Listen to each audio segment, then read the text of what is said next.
Pessoal, nesse vídeo 49, vamos trabalhar mais um exemplo, tá? Envolvendo força magnética aplicada em fios condutores, tá? Então, nesse exemplo, eu tenho o seguinte, tá? Eu tenho uma região de campo magnético uniforme que a pessoa estabeleceu lá no laboratório dela, ok? Então, esses vetores, campo magnético, têm a mesma intensidade e a mesma direção em todos os pontos ali do espaço. E esses vetores, campo magnético, nesse exemplo, eles estão apontando para fora do quadro, né? Por isso que a gente representa, quando o vetor está saindo da página, a gente representa por esses pontinhos, né? Seria a ponta dos vetores saindo do quadro, ok? Isso em todos os pontos, tanto aqui na região onde eu tenho a fiação, quanto nas regiões externas, tá legal? E aí, essa afiação, ela é composta de três partes. Ela está sendo percorrida por uma corrente I, uma corrente constante. Ela tem um trecho retilíneo de tamanho L, outro trecho de tamanho L, e ela tem um trecho curvo de raio R, tá ok? E eu quero achar o seguinte, qual que é a força magnética total que está atuando em toda essa fiação.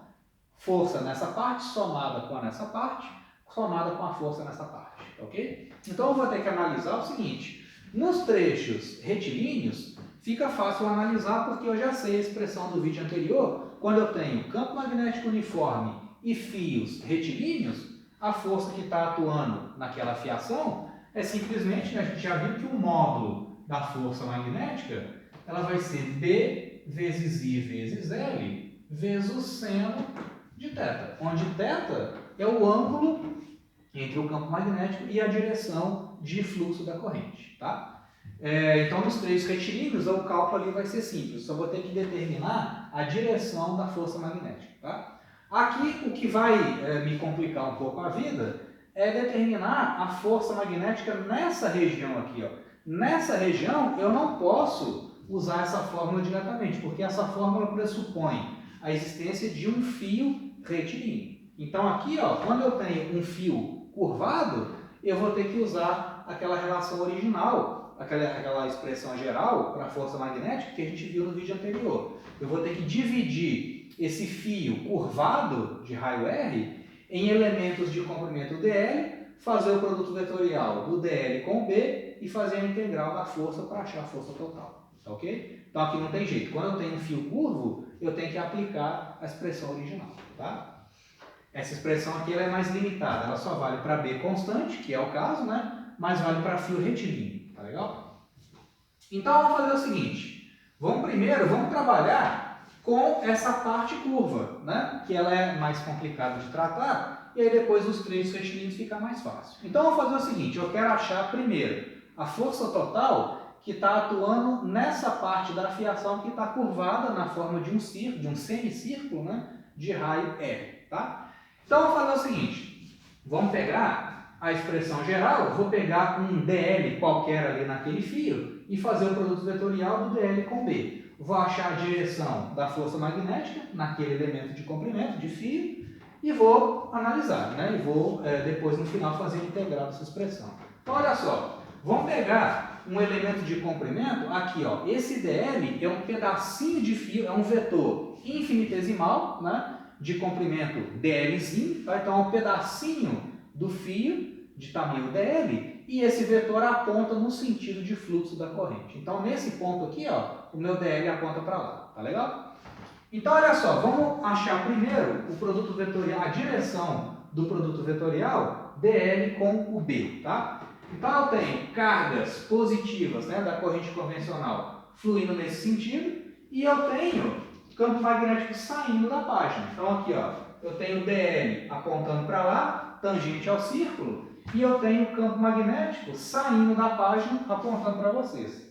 Então eu quero fazer o produto vetorial, usando a regra da mão direita, o dl com o B. Né? Então olha só, vou pegar o dl, vou pegar o azul e jogar em cima do vermelho. É o dl, vec, o B. Então eu vou pegar o dl, jogar em cima do B e esticar o dedão. Quando eu jogo o dl, né, esse dl, em cima do B e estico o dedão, eu vou ter essa força magnética apontando para o centro do círculo. Por que eu sei que aquele vetor aponta para o centro do círculo? Lembra do vídeo 47? Quando a gente trabalhou com cargas elétricas em movimento numa região de campo magnético uniforme, né? Onde a direção de movimento das cargas é perpendicular ao campo magnético. A gente discutiu aquela questão dos aceleradores de partículas, né, e tudo mais. A gente viu que quando uma carga se movimenta numa região de campo magnético uniforme e o vetor velocidade das cargas é perpendicular ao campo, a força magnética faz o papel de força centrípeta. E é justamente o que eu tenho aqui, né? O vetor velocidade das cargas aponta para lá, o campo magnético aponta para fora. Eles fazem 90 graus entre si, então a força magnética aponta no sentido do centro do círculo, né? Ou seja, essa força magnética aqui, ela faz o papel de força centrípeta. Tá? Eu quero achar quanto que ela vale. Tá legal? Vou fazer a integral, né, dessa força e achar quanto que ela vale. E achar a força total que está atuando nesse pedaço circular de fio. Tá legal? Então, beleza. Nesse ponto aqui, ó, a força magnética aponta no sentido do centro. Eu coloquei esse ângulo alfa aqui só para servir de referência para a gente.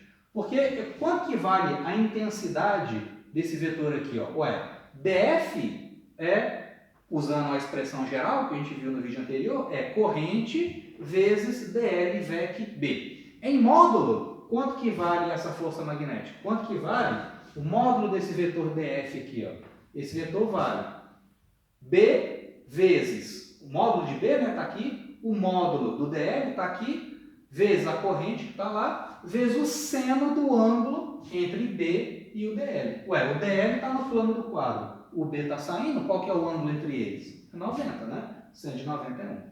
Então a força magnética que está atuando nesse pedacinho de fio aqui, ó, é simplesmente B vezes I vezes o meu dL. Tá? E essa força é uma força que atua nessa direção, na direção do centro do círculo. Ou seja, aquela força magnética ali, ó, vou pegar esses vetores e vou trazer para cá, tá? Para não embolar aqui o desenho. Essa força magnética, ela tem uma componente vertical, Y, né? E uma componente horizontal. Eu quero achar quanto que vale essas componentes, né? Então, olha só, eu já sei a intensidade do B, eu quero achar quanto que vale esse cara e quanto que vale esse cara, né? O ângulo entre a horizontal e o raio do círculo é o alfa. Então, o ângulo entre a horizontal e a direção da força é o meu alfa, né? Se esse camaradinho aqui vale alfa, se esse ângulo aqui vale alfa, quanto que vale esse ângulo aqui? Ó? Tem que valer alfa também, né? Eles são alternos internos, né? Então, como é que eu faço a decomposição de vetores? Vamos trabalhar com esse triângulo retângulo aqui, ó. Quem que é o meu DF na direção X? Então, o meu DF magnético na direção X, ou seja, a componente X desse vetor força magnética aqui, ó, vai ser simplesmente o DF cosseno de alfa. O alfa é esse ângulo aqui, ó. Esse ângulo aqui. Então, meu DF magnético na direção X é simplesmente o DF magnético vezes o cosseno de alfa, né? O DF magnético na direção Y, DF magnético na direção Y, vai ser então o DF vezes o seno de alfa, né? É o cateto oposto aqui, ó, que tem o tamanho do DFY. Então, o DFY vai ser DF magnético vezes o seno de alfa. Vezes o seno de alfa. Tá? Agora, olha só, gente, né? E o DF é dado por essa expressão. B vezes I vezes B vezes I vezes o elemento de comprimento DL. Tá? Agora, olha só, gente, antes de passar adiante aqui, ó, vamos analisar essas duas componentes. Repara que pela simetria do problema, eu só vou ter que esquentar a cabeça com a componente vertical da força magnética, porque as componentes horizontais vão se cancelar. Olha só, eu peguei esse elemento de comprimento, dl, nessa posição aqui. Ó. Se eu pegar um elemento de comprimento diametralmente oposto a esse camarada aqui, ó, então eu peguei um dl aqui e eu quero pegar agora um dl nesse ponto, ou seja, na mesma reta, só que do outro lado do círculo. Se eu fizer o mesmo raciocínio, se eu fizer o dl VEC B, olha só, vou fazer agora. O dl está apontando para cá, né? Está apontando para baixo, e o campo magnético está saindo do quadro. Então, ó, o DL aponta para lá, paralelo ao quadro, e o campo magnético está saindo do quadro. Se eu fizer então, ó, DL, de novo tem que fazer uma ginástica aqui, né? Se eu fizer então o DL VEC B, ó, vou jogar o DL em cima do B. Se eu fizer o DL VEC B, estico o dedão, como são cargas positivas, a direção do dedão me dá a direção da força magnética. E a gente já sabe, como isso aqui é um caso onde a força magnética faz o papel de força centrípeta, essa força aponta no sentido do centro, né? Se eu pegar esse camarada, essa força magnética, e fizer a componente horizontal e a componente vertical, ó, a componente horizontal dessa força vai apontar para a esquerda e vai anular a componente horizontal daquela outra força aqui, ó, que aponta para a direita. Então a componente x dessa força é anulada pela componente x dessa outra força aqui, ó. Então para todo DL que eu pego de um lado do círculo, eu vou ter um outro elemento de comprimento do outro lado do círculo que vai anular a componente horizontal. Se você duvidar, faz o desenho e faz a decomposição vetorial. Você vai ver que esse cara, apontando para a direita, né? Ou seja, a componente x desse cara vai anular a componente x desse outro cara. E as componentes verticais vão se somar. Então, nesse problema, pela simetria, eu não preciso esquentar a cabeça com essa componente aqui, ó, porque no fim das contas, elas vão se cancelar. E as componentes verticais vão se somar, tá? Então, eu só preciso esquentar a cabeça com isso aqui. Quem que é o meu DF magnético, DF mag, na direção Y? Isso é igual seno de alfa, né? Seno de alfa, já está lá, seno de alfa, vezes a força magnética que está atuando nesse carinha aqui, ó. E essa força vale BI/dl. B vezes I vezes DL. Para eu achar a força total, eu vou ter que integrar dos dois lados da equação. Só que aqui eu não posso integrar direto, porque olha só, o ângulo alfa, o B é constante e o I é constante, mas o alfa não é constante. À medida que você vai pegando outros elementos de comprimento aqui, ó, esse ângulo alfa vai mudar, né? Então eu não posso tirar o alfa da integral e fazer a integral só em dl. Eu tenho que relacionar os dois. Eu tenho que relacionar agora o dl com o alfa. E aí sim fazer a integral. Ué, gente, olha só. De novo. Vamos pegar esse desenho aqui, ó, e vamos recortar ele para cá, tá? Eu tenho um elemento de comprimento dl, que está representado aqui, ó. Exagerei o tamanho dele só para a gente enxergar, né? Então, eu vou pegar um elementozinho infinitesimal de comprimento e trouxe para cá. O que é o alfa? É o ângulo entre o raio do círculo e a horizontal. Ó, o ângulo entre o raio do círculo e a horizontal é o alfa. Então, esse ângulozinho aqui, ó, vale d-alfa. D-alfa está associado ao dl, né? Esse aqui é o elemento de comprimento associado ao d-alfa. Esse d-alfa é um ângulo infinitesimal. Qual que é a relação entre dl e d-alfa, usando radianos, né? Usando o d-alfa em radianos? Ué, dl é r d-alfa, né? O elemento de comprimento é o ângulo, medido em radianos, vezes o raio do círculo, né? Então, dl é r e alfa. Eu vou jogar isso naquela expressão ali, ó. Porque eu preciso fazer isso antes de integrar. Eu tenho que fazer integrar uma variável só, né? Então, aqui eu vou ter o seguinte, isso é igual a b vezes i, que são constantes, né? Vezes seno de alfa, vezes dl. dl, qual que é a relação entre dl e d-alfa? É essa aqui, ó. O dl é r d-alfa.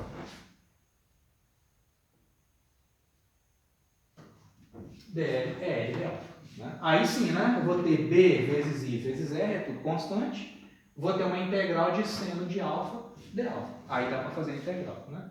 Então a força total na vertical, a força magnética na vertical vai ser a integral de df magnético, né, na direção vertical. E isso é igual, então, essas constantes aqui vão sair para fora, vai ficar b vezes i vezes r vezes a integral de seno de alfa, integral de seno de alfa de alfa. E esse alfa, olha só, eu estou integrando em todo o comprimento do círculo. Então, eu estou integrando de alfa igual a zero até alfa igual a 180 graus, ou seja, π radianos, né? Então, o alfa vai integrar de zero até π radianos. Então, a força magnética total, né, na vertical, nesse trecho circular de fio, vai ser B vezes I vezes R, B e R. Integral do seno é menos cosseno, né? Então, vai ficar menos o cosseno de alfa, avaliado, né, de 0 até π radianos. Então, como é que fica isso? Aqui é igual a B vezes I vezes R, que multiplica. Vai ficar, então, esse menos, eu vou colocar ele aqui fora, tá? Vou colocar ele aqui para fora. Então, vai ficar limite superior cosseno de π, que é menos 1, menos o limite inferior, que é o cosseno de 0, que vai dar 1.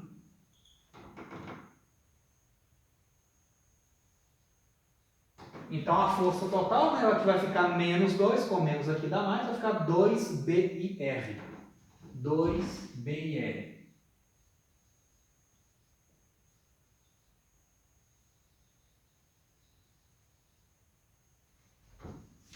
Duas vezes a intensidade do campo, vezes a corrente, vezes o raio da trajetória, né? Agora, para achar a força total, é só eu somar essa força. Eu já sei que ela atua para baixo, né? Essa força aqui, ó, ela atua para baixo com aquela intensidade. Eu quero agora achar a força magnética nesse trecho do fio, que é retilíneo, né? E nesse outro trecho aqui também. Então, nos trechos retilíneos, como é que eu vou ter? Né? Trechos retilíneos.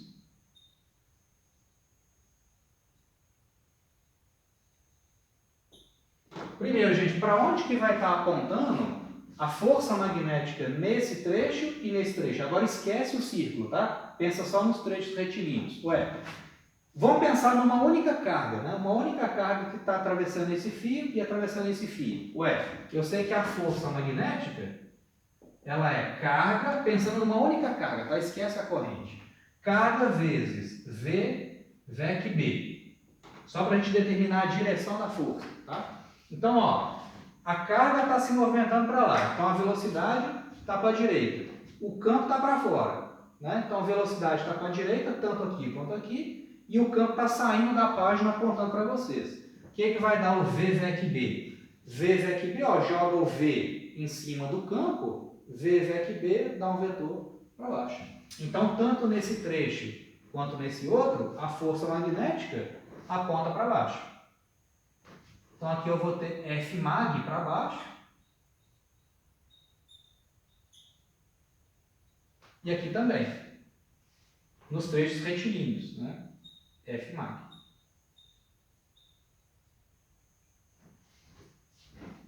E quanto que vale a intensidade do Fmag em cada um desses trechos? Bom, como eu tenho fios retilíneos e campo magnético uniforme, aí eu posso usar aquela fórmula mais simples da força magnética em fio, que é aquele Biot sem θ, né? Aqui eu vou ter que a Fmag nos trechos, em cada um desses trechos retilíneos vai ser B vezes I vezes o comprimento do fio vezes o seno do ângulo entre a corrente e o campo. Esse ângulo é 90 nesse caso, tá? Então, a força magnética atuando aqui e atuando aqui, em cada caso, em cada trecho, eu tenho essa intensidade, né? Então, isso implica, né, que a força total agora, ou seja, somando essa força aqui com essa força, com a força vertical atuando no círculo, que atua para baixo, né? Então, em todos os casos, a força magnética atua para baixo. Então, eu vou ter duas vezes esse cara, duas vezes B vezes I vezes L, mais a força para baixo atuando naquele trecho circular. que vai ser 2B e R. 2B vezes I vezes R. Então, a força total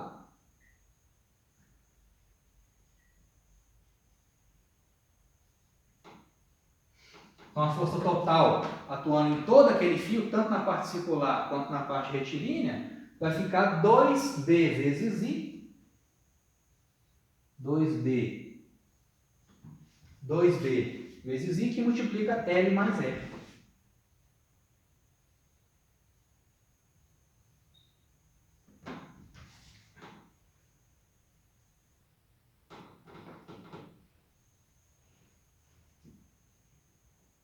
Então, 2 vezes campo magnético, vezes a intensidade da corrente, que é constante, né? Vezes L mais R. Ok? A força total para baixo que atua em toda essa fiação. Tá legal? Então, a ideia é essa, gente. Quando você tem campo magnético uniforme, né, que é o caso aqui, né? Se o fio for retilíneo, você pode usar diretamente aquela expressão B vezes I vezes L, seno do ângulo entre a corrente e o campo. Né? Se uma parte da fiação for curvada, aí não tem jeito. Né? Nesse trecho onde a fiação é curvada, você tem que usar a definição original. Então você divide o problema em dois, né? Foi o que a gente fez aqui. Ó. Na parte curvada, usa a definição geral, e aí fiz aqui a decomposição de vetores, usei aquele argumento de simetria para achar a força na parte curvada, e depois usa essa expressão aqui mais simples para os trechos retilíneos. E aí depois soma tudo, né? Porque nesse caso, todas as forças atuam para baixo, então eu pude somar todo mundo. Tá legal? Então beleza, gente. Aí no vídeo 50 damos sequência aí no estudo do magnetismo.